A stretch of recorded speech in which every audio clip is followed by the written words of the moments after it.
जय हिंद दोस्तों, स्वागत है आपका आरसी स्टोरी के इस चैनल पे। और आज हम दहकते मुद्दे पर बात करेंगे और वो है बांग्लादेश। आज आप जहां भी न्यूज खोल रहे होंगे, जो भी सुन रहे होंगे, देख रहे होंगे, आपको एक बातें सुनने को मिल रही होगी, बांग्लादेश में तख्ता पलट हो गया, शेख हसीना भाग गई। लेकिन किसी भी राज्य या किसी भी देश के वर्तमान स्थिति को अच्छे से समझने के लिए हमें उसके अतीत को जानना बहुत जरूरी है। अतीत के साथ साथ उसकी भौगोलिक, कह सकते हैं कि जनतांत्रिक, धार्मिक, आर्थिक, ये सारी मुद्दाएं जो होती है वो किसी भी देश के शासन प्रणाली पर असर डालती है।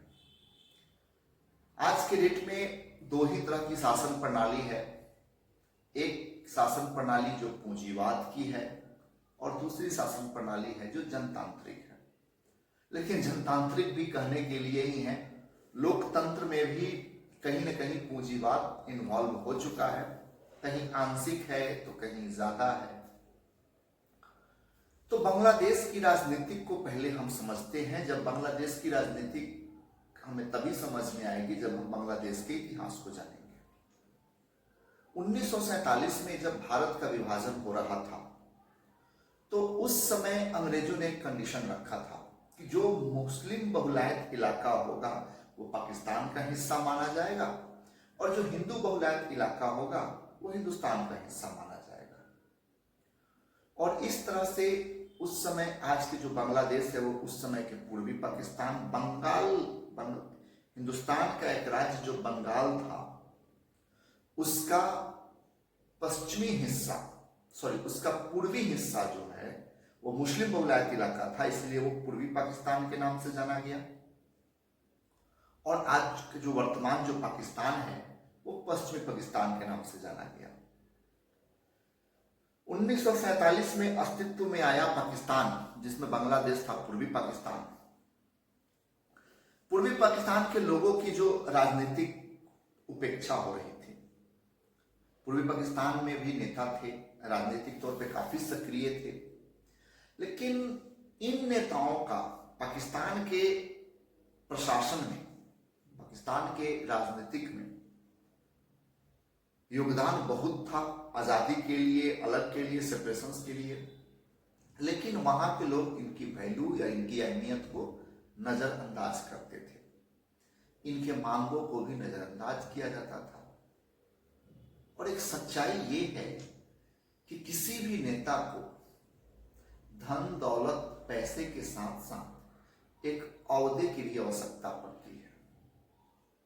और जब बात ईगो पर आ जाती है, जब बात सेल्फ सेटिस्फेक्शन की होती है, तो ये नेतागण अपने साथ कई सारी बेगुनाह जान ले भी सकते हैं, दे भी सकते हैं, पब्लिक को बरगला भी सकते हैं, शासन का दुर्व्यवहार भी कर सकते हैं, सरकारी संपत्ति ये नष्ट कर सकते हैं। ये सदियों से चला आ रहा परंपरा है, ये कोई नई चीजें नहीं है। तो बंगाल में भी जो राजनीतिक असमंजसता थी कि पूर्वी पाकिस्तान के लोगों को वहां की राजनीतिक में बराबर की हिस्सेदारी और मान सम्मान न मिलना, ये उस समय पूर्वी पाकिस्तान के नेताओं को बहुत खलती थी। और मान सम्मान न मिलने के पीछे जो मुख्य रूप से वजह था वो दो कारण था। एक भौगोलिक परिप्रेक्ष्य, भौगोलिक परिप्रेक्ष्य से अगर देखें तो कराची जो है वह बांग्लादेश से काफी दूर है। आज का बांग्लादेश और आज की कराची की मैं बात कर रहा हूं। तो उस समय जो पाकिस्तान की राजधानी थी वो कराची थी और पूर्वी पाकिस्तान के नेता जो वर्तमान के बांग्लादेश, ढाका, इन शहरों में रहते थे, इनकी पहुंच भी नहीं हो पाती थी, ये जा भी नहीं पाते थे, आ भी नहीं पाते थे। दूर संचार की व्यवस्था आज की जैसी इतनी मजबूत नहीं थी। कभी कोई प्रोटेस्ट करना हुआ, कोई मांग करना हुआ तो यहां से उन्हें जाने आने के लिए भी हवाई यात्रा करना पड़ता था या भारत से होके जाना पड़ता था। तो कई सारे असुविधाएं थी। पहली, दूसरी थी भाषा। धर्म के नाम पर इन लोगों ने अलग देश तो बना लिया था, लेकिन ये कड़वी सच्चाई है कि भाषा अखंडता में बहुत बड़ा बाधक होता है।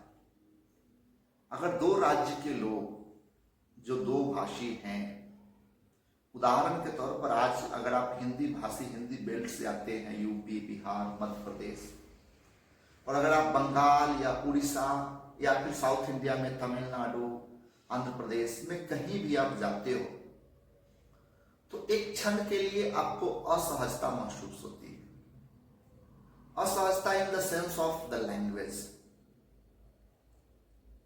कि जो इन राज्यों में मुख्य रूप से इनकी अपनी भाषाएं हैं। आप बंगाल में चले जाओ तो अमूनन सारे लोग बंगाली बोलते हैं, उड़ीसा के सारे लोग अमूनन उड़िया बोलते हैं। तो आपको बातचीत करने में, घुलने में, आपस में समझने में समय लगता है। कुछ ऐसी ही बातें इनके साथ भी हो रही थी कि जो नेता पाकिस्तान के, जो प्रॉपर जो आज के पाकिस्तान है, कराची, बलूचिस्तान, उधर के जो नेता थे, इन लोगों की जो भाषा थी वो उर्दू थी, और जो पूर्वी पाकिस्तान के नेता थे, इनकी भाषा जो थी वो बांग्ला थी। तो उर्दू बोलने वाले लोग वो मानते हैं कि उर्दू, अरबी ये मुसलमानों की निशानी थी। उनके अनुसार उस समय जो उनके माइंड में ये सेट हो गया था पश्चिमी पाकिस्तान के लोगों को, कि जो उर्दू अरबी नहीं बोलता है वो सच्चा मुसलमान नहीं है। ये कहीं तक सत्य नहीं है, भाषा से किसी धर्म को डिफाइन नहीं किया जा सकता है, लेकिन उस समय जो एक असंतोष का कारण था वो ये था। और ये लोग बांग्ला भाषी थे। धीरे धीरे धीरे धीरे ये असंतोष जो है वो बढ़ता गया। शेख मुजीब उर रहमान 1970 में, जो कि पूर्व पाकिस्तान के, जो आज के बांग्लादेश है, के नेता हुआ करते थे, उन्होंने एक नई पार्टी का गठन किया जिसका नाम रखा अवामी लीग। उस समय मुस्लिम लीग ने भारत से पाकिस्तान को अलग कराया। इन्होंने एक नया पार्टी बनाया जिसका नाम था अवामी लीग। आगे चलते वही अवामी लीग ने पाकिस्तान से बांग्लादेश को अलग कराया। 1970 में पाकिस्तान में आम चुनाव हुआ। उस आम चुनाव में अवामी लीग जो था वो काफी बहुमत प्राप्त किया। माना जाता है कि अवामी लीग उस समय के 80% सीटों पर अपना कब्जा कर चुका था। अब लोकतंत्र की परंपरा है कि जिसकी अधिक सीटें होंगी उसकी सरकार बनेगी। मुजीब उर रहमान के अध्यक्षता में अवामी लीग ने जब सरकार बनाने का प्रस्ताव पाकिस्तान में भेजा तो पश्चिमी पाकिस्तान के लोगों को यह बात नवारा गुजरी। उन लोगों को हजम नहीं हो रहा था कि अगर सत्ता का बागडोर पूर्वी पाकिस्तान में चला जाएगा तो फिर पश्चिमी पाकिस्तान को एक तरह से बाहरी का दबदबा और बाहरी का प्रभाव खलने लगा। और उन लोगों ने तत्काल प्रभाव से साजिश करके सरकार बनाने से पहले शेख मुजीब उर रहमान को जेल में डाल दिया। शेख मुजीब उर रहमान का जेल में डाला जाना पाकिस्तान विभाजन का नींव माना जाता है। 1971 में पाकिस्तान के तत्कालिक राष्ट्रपति याहा खान ने अपने जनरल टीका को यह निर्देश दिया, टीका खान जनरल थे वहां के, उसको निर्देश दिया कि पूर्वी पाकिस्तान में जो असंतोष से विद्रोह उत्पन्न हो रहे हैं, लोगों का जो विश्वास है वो डिग रहा है प्रशासन से, तो उन्हें दबाया जाए।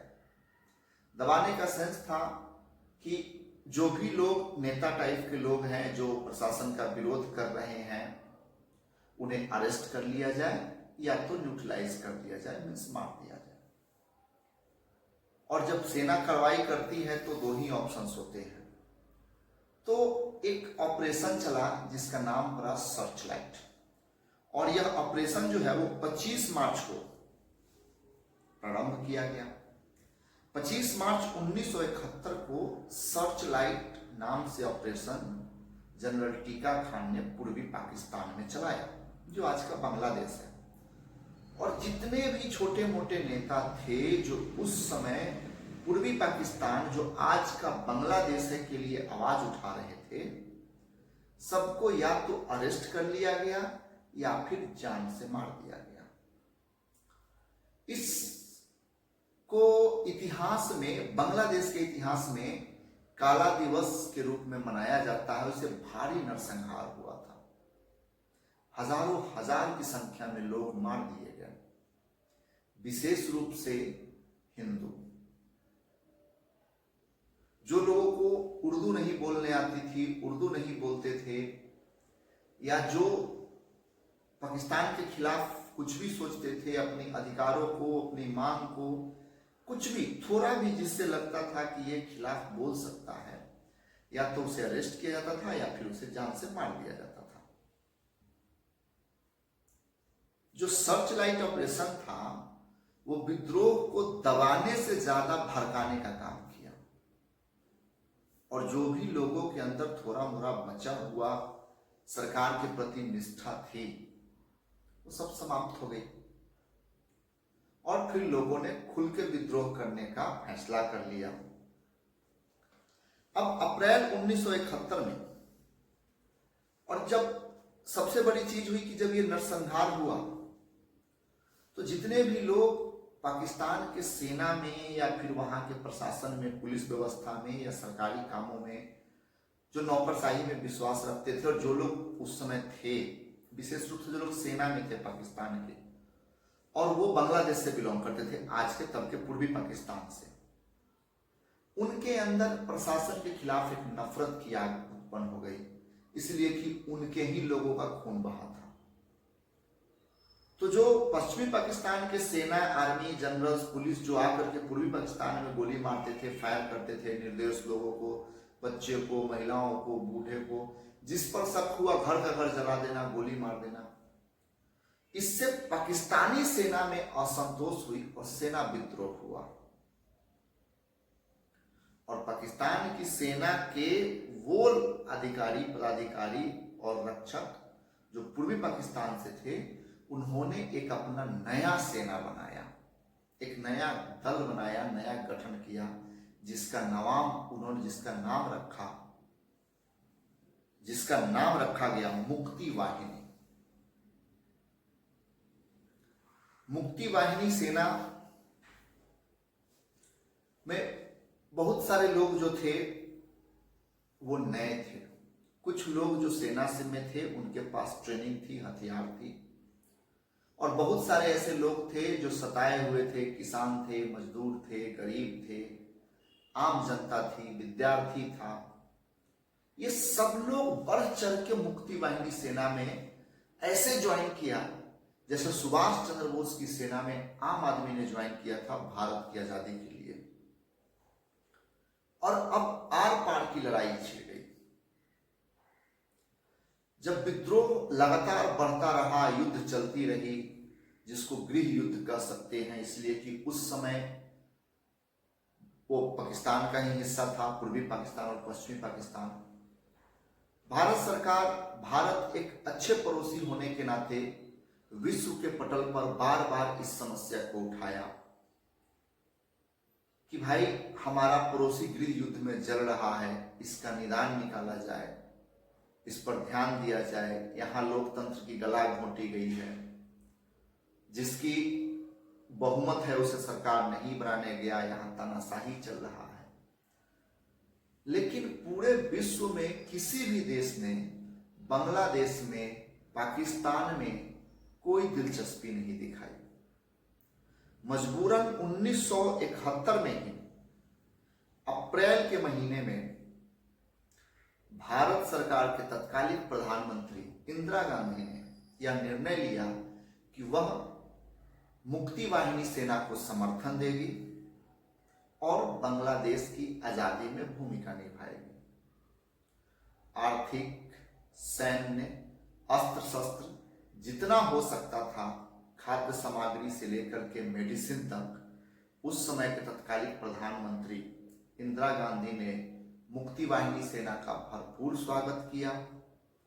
जो लोग उस समय काफी छोटे बच्चे, बुजुर्ग, अपंग महिलाएं, जो लोग हिंदुस्तान में आना चाह रहे थे उनके लिए बॉर्डर खोल दिया गया। उस समय उतनी बॉर्डर पर कड़वी व्यवस्था भी नहीं थी और आम जन के बीच, आम लोगों के साथ मिल करके इंडियन आर्मी ने ड्रिल किया और जंगे ऐलान जो है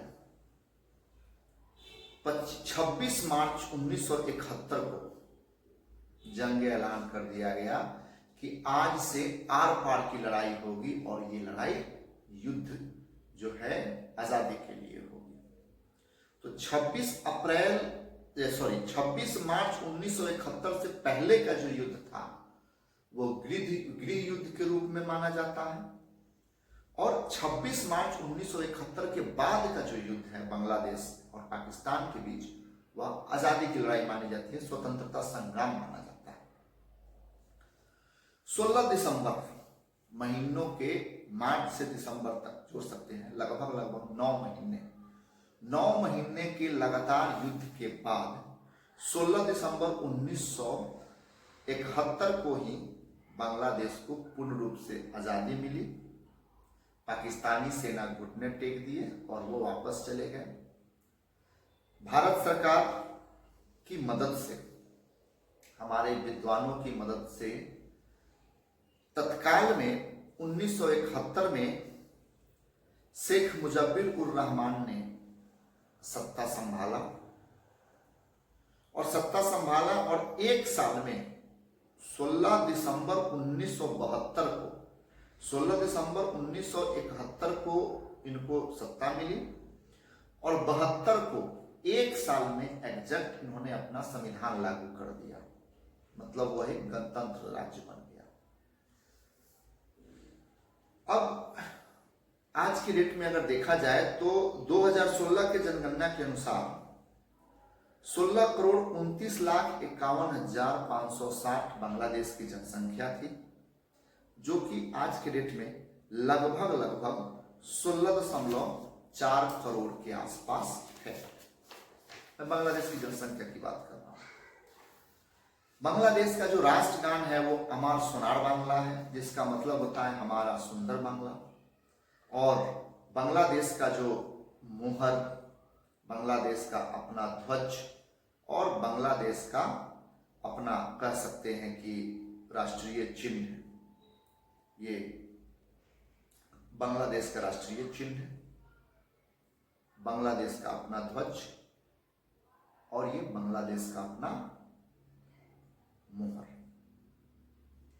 बांग्लादेश की राजधानी जो है वो ढाका में है वर्तमान में। बांग्लादेश में भाषा के आधार पर या जातीय आधार पर अगर समूह कहे तो 98% ऐसे लोग हैं जो बंगाली बोलते हैं और 2% अल्पसंख्यक हैं, जिसमें से अल्पसंख्यकों में चकना, बिहारी, संथाली, त्रिपुरी, कुक्की, गोरी और मणिपुरी लोग हैं। 2%, बाद बाकी 98% जो है वह पूर्ण रूप से बंगाली बोलते हैं। धर्म के आधार पर देखा जाए तो 90.4% वहां मुस्लिम हैं, 8.5% हिंदू हैं, 0.6% बौद्ध हैं और 0.4% जो है वो ईसाई हैं और 0.1% अन्य हैं। की शासन व्यवस्था, तो बंगाल में प्रमुख व्यक्ति राष्ट्रपति माना जाता है और राष्ट्रपति प्रशासन को संभालने के लिए एक व्यक्ति को चुनते हैं जो प्रधानमंत्री होता है और प्रधानमंत्री अपने सुविधा अनुसार अपने ही पार्टी के, अपने ही दल के लोगों को, जैसा इंडिया में होता है वैसे अपने ही दल के लोगों को मंत्री की शपथ दिलाते हैं और वहां शासन व्यवस्था चलती है। 300 सदस्यीय वहां का सदन है। वहां के सदन में 300 सदस्य की संख्या है। वहां के जो प्रमुख राजनीतिक दल हैं वो हैं बांग्लादेश नेशनलिस्ट पार्टी, जिसके अभी जो वर्तमान उसके जो नेता हैं वो खालेदा जिया है। खालेदा जिया उसके वर्तमान अभिनेता हैं, अभिनेत्री हैं, नेत्री हैं, जिनके पास अभी 30 सीट है 300 में से। दूसरा है अवामी लीग, जिसकी शेख हसीना है वर्तमान में। यही वो अवामी लीग है जिसने बांग्लादेश को आजाद कराया था, जिसकी शेख हसीना अभी प्रधानमंत्री थी, जो उन्होंने कुछ दिन पहले अभी इस्तीफा दे करके और सेना के दबाव में आकर के देश छोड़ के बाहर भागा, अभी इंडिया में वो है। तीसरा पार्टी है जमात ए इस्लामी। चौथा है जातीय पार्टी। जातीय पार्टी में कई अन्य छोटे छोटे पार्टी हैं। इसके बाद पांचवा सबसे बड़ा पार्टी है communist party, communist party of Bangladesh. मुख्य रूप से 5 पार्टियां हैं, जिसमें से 2 पार्टी जो है वो अदल बदल के शासन करती है, जिसमें से है बांग्लादेश नेशनल पार्टी, जो आज के डेट में खालेदा जिया है, और दूसरा अवामी लीग, जिसकी जो है शेख हसीना है। अगर आप वहां की शासन व्यवस्था की बात करें तो बांग्लादेश में ये पहली बार सत्ता पलट नहीं हुआ है, कई बार हो चुका है। 1971 से 1975 के बीच में अवामी लीग के अध्यक्ष और उस समय के सर्वोच्च नेता जिन्होंने अवामी लीग की स्थापना रखी, बांग्लादेश को आजाद कराया, जो शेख हसीना के पिताजी थे शेख साहब, उन्होंने शासन व्यवस्था का बागडोर अपने हाथ में संभाला। पहले वो प्रधानमंत्री बने, फिर बाद में वो राष्ट्रपति बने। 1975 में उनकी निर्मम हत्या कर दी गई और तख्ता पलट हुआ। याद रखिए, शेख हसीना के पिता जिन्होंने बांग्लादेश को आजाद कराया, 1975 में तख्ता पलट हुई, उनकी हत्या हो गई। वही डर आज शेख हसीना को था कि बिल्कुल उसी प्रकार से तख्ता पलट हुई है तो हो सकता है कि इनके पिता के जैसा इनकी भी हत्या हो जाए, इसीलिए शेख हसीना वहां से भाग करके हिंदुस्तान आ गए। 1975 से 1981 तक सेना की छत्र छाया में वहां के जो जनरल जियाऊ थे, जियाउर रहमान, वो झूठ मूठ का टेम्पररी इंतरिम सरकार बना करके, जिसके मुख्य रूप से कहिए कि 1981 में जनरल जियाउर रहमान की हत्या हुई। उनके हत्या के बाद 1982 से लेकर के 1990 तक मोहम्मद इरशाद सत्ता पे बने रहे। 1991 में उस समय फिर बांग्लादेश में चुनाव हुआ और चुनाव में कहिए कि नेशनल पार्टी है ना, बांग्लादेश नेशनल पार्टी जो थी, नेशनलिस्ट पार्टी, उसकी सरकार बनी, जिसमें खालेदा जिया वहां की प्रधानमंत्री बनी, जो आज विपक्ष की नेता है। फिर 96 में खालेदा जिया, जब 96 में चुनाव हुआ तो खालेदा जिया हार गई और शेख हसीना प्रधानमंत्री बनी, और 96 से लेकर 2001 तक शेख हसीना प्रधानमंत्री रही, तब खालेदा जिया विपक्ष में बैठी। 2001 से 2006 तक, 2001 में जब फिर सरकार बनी, चुनाव हुआ, तो फिर से खालेदा जिया सत्ता में वापसी की। अपने यहां भी होता है, कभी बीजेपी कभी कांग्रेस, हर राज्य में होता है, कभी पक्ष तो कभी विपक्ष। वहां फिर खालेदा जिया की सरकार बनी। 2006 में खालेदा जिया की सरकार गिर गई। उसके बाद 2 साल तक वहां आर्मी का शासन रहा। 2 साल तक वहां आर्मी का शासन रहने के बाद 2008 में कहिए चुनाव हुआ और 2009 से लेकर 2024 तक शेख हसीना वहां की प्रधानमंत्री थी। अभी वर्तमान में शेख हसीना वहां से इस्तीफा दे चुकी हैं। और अब बात आती है कि शेख हसीना, ये तो बांग्लादेश का इतिहास रहा कि कई बार सत्ता पलट हुई है, कई लोगों की हत्या हुई है। तो बांग्लादेश का जो सबसे बड़ा डिमेरिट अभी जो बना, नंबर 1, पाकिस्तान से आस्था रखने वाले बहुत ऐसे मुस्लिम वहां जो आज भी उनकी इच्छा थी कि वो पाकिस्तान से नजदीकियां रखे और भारत से दूरियां।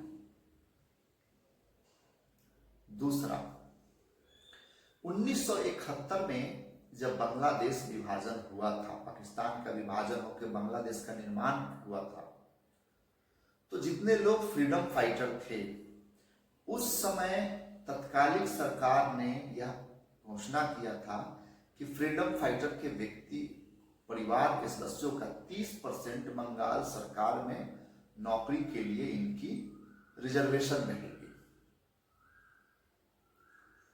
अब ये रिजर्वेशन धीरे धीरे समय के साथ घटता गया।